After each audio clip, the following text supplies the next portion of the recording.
Hi everybody, we are watching about tips for the debate. Today we are going to look for those tips in order to get a better debate.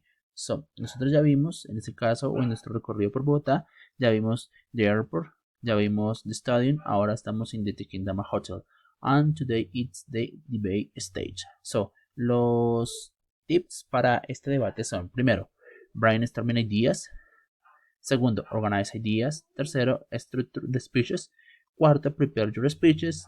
Y quinto, prepare the rest of the topics. En este orden de ideas, brainstorming hace referencia a una lluvia de ideas.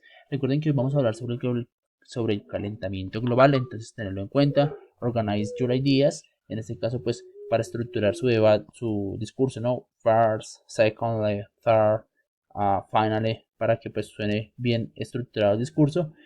Tercero, estructurar el discurso, saber qué voy a decir.